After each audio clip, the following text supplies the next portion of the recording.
નમસ્કાર દર્શક મિત્રો, બીએન ન્યૂઝમાં આપનું સ્વાગત છે। આપ નિહાળી રહ્યા છો બીએન ન્યૂઝ અમરેલી। જાફરાબાદ બન્યું ગુજરાતનું સોનેરી બંદર, બુમલા મચ્છીનો કરોડોનો કારોબાર। અમરેલી જિલ્લાના દરિયાકાંઠે આવેલું જાફરાબાદ શહેર હવે માત્ર માછીમારોનું ગામ નથી, પરંતુ કરોડોની કમાણી કરતું કેન્દ્ર બની ગયું છે। અહીંથી દર વર્ષે આશરે 450 કરોડ રૂપિયાનો માછલીનો વ્યવહાર થાય છે। ખાસ કરીને બુમલા માછલી બોમ્બે ડોક માટે જાફરાબાદનું નામ હવે આંતરરાષ્ટ્રીય દરિયાઈ નકશામાં ચમકતું થયું છે।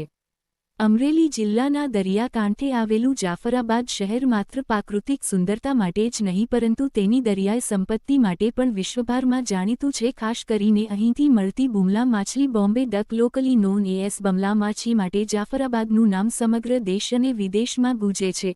દર વર્ષ અહીંથી આશરે 450 કરોડ રૂપિયા સુધીનો માછલી વ્યવહાર થતો હોવાનું માછીમારો જણાવે છે, જે આ વિસ્તારની આર્થિક રીઢ તરીકે ગણાય છે। જાફરાબાદના અનુભવી સાગરખેડુ જણાવે છે કે તેઓ છેલ્લા 30 વર્ષથી દરિયાઈ ખેતી સાથે સંકળાયેલા છે। મેં 10 ધોરણ સુધી અભ્યાસ કર્યો છે। મારી પાસે 2 બોટ છે અને મારો એકમાત્ર રોજગાર માછીમારીનો છે। જાફરાબાદ બંદરે હાલમાં લગભગ 700 બોટો કાર્યરત છે અને 5000મી વધુ લોકો સીધા માછીમારીના વ્યવસાય સાથે જોડાયેલા છે। જાફરાબાદ દરિયા કિનારે ખાસ કરીને બુમલા માછલીનું પ્રમાણ વધારે જોવા મળે છે। આ માછલી જાફરાબાદ બંદરથી આશરે 50 નોટિકલ માઇલ દૂરના ઊંડા દરિયામાં પકડી શકાય છે। માછીમારો 10 દિવસ સુધી દરિયામાં રહે છે અને પછી માછલીને કિનારે લાવે છે। બાદમાં આ માછલીને ખાસ પદ્ધતિથી સૂકવવામાં આવે છે, કારણ કે બુમલા માછલીનું સૌથી મોટું બજાર સૂકવેલી સ્વરૂપમાં જ છે। એકવાર સુકાઈ જાય પછી તેને બંધ બનાવીને પેક કરવામાં આવે છે અને બિહાર, ઓરિસ્સા, કલકત્તા, શ્રીલંકા, બાંગ્લાદેશ અને મુંબઈના બંદરો મારફતે વિદેશોમાં નિકાસ કરવામાં આવે છે। માછીમારીની સિઝન સામાન્ય રીતે 4 થી 6 મહિના સુધી ચાલે છે। ખાસ કરીને નવેમ્બરથી એપ્રિલ સુધી આ સિઝન ચાલે છે। આ સમય દરમિયાન દરિયાઈ હવામાન અનુકૂળ હોય છે। એક બોટ સરેરાશ 5 લાખથી 8 લાખ રૂપિયા સુધીનો માલ દરિયાથી લાવે છે। માછલીના ભાવમાં પણ ગુણવત્તા અને નિકાસ બજાર અનુસાર ભારે તફાવત હોય છે। 1 કિલોગ્રામ બુમલા માછલીનો ભાવ 500થી 4000 રૂપિયા સુધી પહોંચે છે। બુમલા માછલીના નિકાસથી માત્ર જાફરાબાદ નહીં, પરંતુ સમગ્ર સૌરાષ્ટ્ર અને ગુજરાતના દરિયાકાંઠાના વિસ્તારોને પણ આર્થિક લાભ થાય છે। દર વર્ષે વિદેશી માંગ વધવાથી સ્થાનિક માછીમારો માટે રોજગારની તકો વધે છે। અનેક માછીમારો આજરોજ આ ક્ષેત્રમાંથી લાખો રૂપિયાનો વારો કમાઈ રહ્યા છે। આ રીતે જાફરાબાદ માત્ર માછીમારોનું બંદર નથી, પરંતુ એક જીવંત ઉદાહરણ છે કે કેવી રીતે દરિયાઈ સંપત્તિ અને સ્થાનિક મહેનત દ્વારા એક નાનકડું શહેર વિશ્વના દરિયાઈ નકશામાં પોતાનું સ્થાન મેળવી શકે છે। Reporter Sarfaraz Khokhar, BN news Amreli. હું જાફરાબાદ કોળી સમાજ પ્રોટેક્શન પ્રમુખ અમીરભાઈ સોલંકી, જાફરાબાદ। આજે બોમ્બે ટેક એટલે બુમલાનો ધંધો આખા ભારતની અંદર, જાફરાબાદની અંદર મોટા પાયે જાફરાબાદમાં થાય છે વધારે। અને આ બુમલા જે છે, પહેલાં અમે બહેનો દ્વારા બોટમાંથી લાવીને લીલા સુકવણી કરીએ, પછી ડ્રાય સુકવણી થઈ જાય પછી આના બંડલ વાળીને અમે અમારા વેપારીને આપીએ। વેપારી લગભગ ભારતના 5-6 રાજ્યમાં મોકલાવે છે। બાંગ્લાદેશ, શ્રીલંકા અહીંથી એક્સપોર્ટ પણ થાય છે। એટલે લગભગ ગુજરાતના અમારું બંદર આ બોમ્બે ડકનું પહેલું બંદર છે, મોટું। ને અમારા જાફરાબાદમાં આ જ ધંધો છે। લગભગ જાફરાબાદની વસ્તી 40થી 50,000ની છે, એમાંથી લગભગ જાફરાબાદની 20,000 માણસો આ ધંધાની અંદર નપતા હશે, કારણ કે એક બોટ દીઠ 100-150 માણસની રોજીરોટી આ ધંધામાં મળી રહી છે।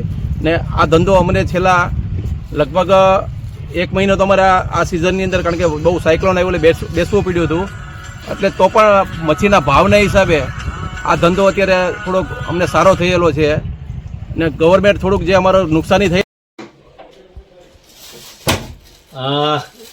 જાફરાબાદ બંદર અમરેલી જિલ્લામાં માત્ર ને માત્ર આ એક બંદર એવું છે જે કરોડો રૂપિયાનું, એટલે કે વાર્ષિક લગભગ ને લગભગ 300 કે 350 કરોડ રૂપિયા જેવું કારોબાર કરતું હોય એવું આ માત્ર એક બંદર છે। અને જાફરાબાદ બંદર એક અનોખું બંદર એટલા માટે કહેવાય કે અહીંયા બોમ્બે ડક જેવી ફિશિંગ, એટલે કે જેને બુમલ્યા કહેવાય છે, ને બુમલ્યા જે સૂકવવામાં આવે અને પછી એક્સપોર્ટ થાય, અને અહીંયા બાંગ્લાદેશ સુધી પણ આ બુમલ્યાનું એક્સપોર્ટ કરતા હોય મચ્છીમાર ભાઈઓ। ત્યારે આ ફિશરમેનો માટે અવારનવાર અમે પણ રજૂઆત ઘણી બધી કરી છે કે ક્યારેક આ કમોસમી વરસાદના કારણે આ લોકોને ખૂબ મોટું નુકસાન પણ થતું હોય છે. એના માટે પણ સરકારશ્રી માટે અમે વિચાર કર્યું છે કે આવતા દિવસોમાં આના માટે કંઈક સહાય મળે એના માટે પણ વાત થઈ છે. પણ આજે જ્યારે આ ડેવલપ આટલું બધું આગળ વધી રહ્યું છે ત્યારે હજુ પણ એવી અમે ચિંતા વ્યક્ત કરી રહ્યા છે કે આવતા દિવસોમાં હજુ પણ આ બંદર ખૂબ ફૂલે ફાલે અને સારી એવી ફિશિંગ થાય એ માટે હું જાફરાબાદ ફિશરમેનને ખૂબ અભિનંદન પાઠવું છું. નમસ્કાર મિત્રો, હાલ આપ જાફરાબાદમાં બેઠા છો. જાફરાબાદની એક ખૂબ સુંદર એવી વાત છે.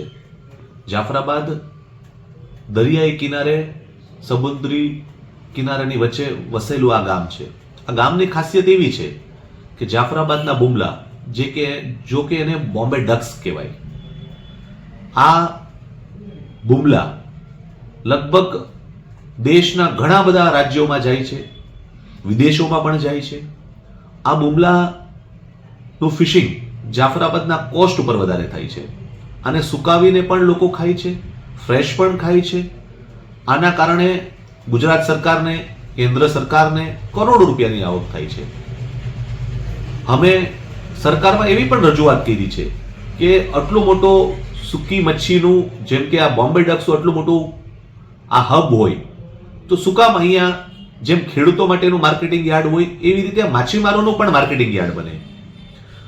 ઘણી વખતે આ બુમલાના જે ખરીદારો હોય છે એ બહારથી આવતા હોય, નાના મોટા માછીમારો પાસેથી આ બુમલાઓ ખરીદતા હોય અને મને આપને કહેતા પણ થોડુંક એવું લાગશે, વિચારશો કે એક ગાડીની કિંમત 35 થી 40 લાખ રૂપિયાની હોય છે, એટલે ખૂબ કિંમતી પણ આ છે.